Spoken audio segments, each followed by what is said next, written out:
people fear public speaking more than they fear death. Why do you think that is?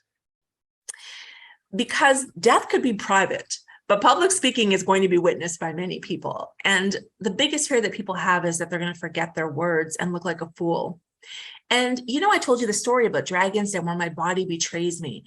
A lot of times when you get up into a public speaking setting, you could have the speech memorized, you could know your material, you could be a great speaker, but your body takes over. There's this physiological response where your heart is beating, you start to tingle. And the pressure of that, like, please do not embarrass me in front of hundreds of people. The cameras are there. My family and friends are here. It can be very, very painful for people.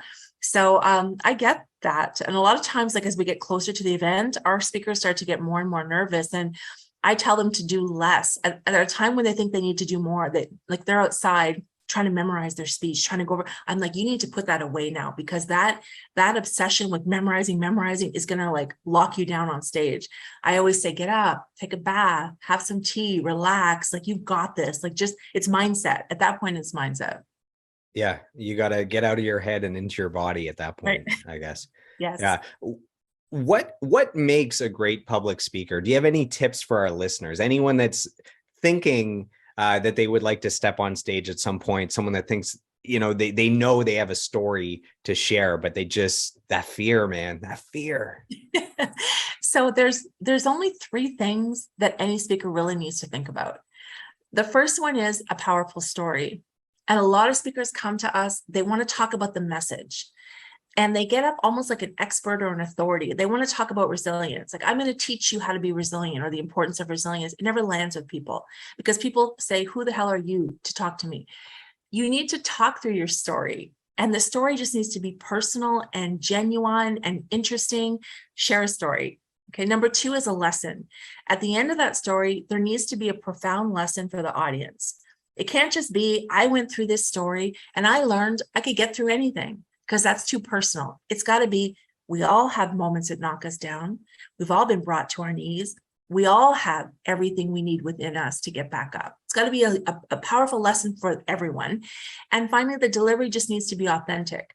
And I see a lot of people that are performative, or they're talking in a way that's awkward and uncomfortable. It's just got to be from the heart, like authentic, so people can feel it. You bring those three things, you have the winning formula.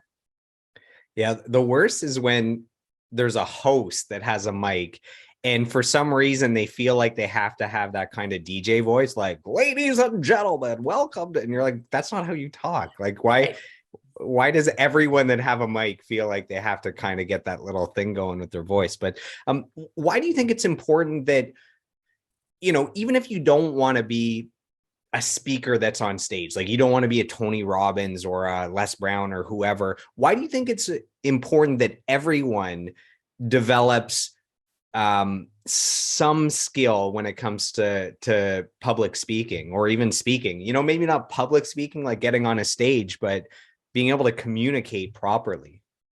Because those three things that I just mentioned, that winning formula is the best way to connect with people and affect the outcome.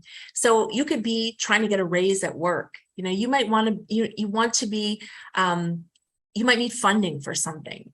You might want to get a job, but being able to speak and connect, use your voice, share a story, smile, be real, and have people like you and want to help you, work with you, give you things, give you opportunities.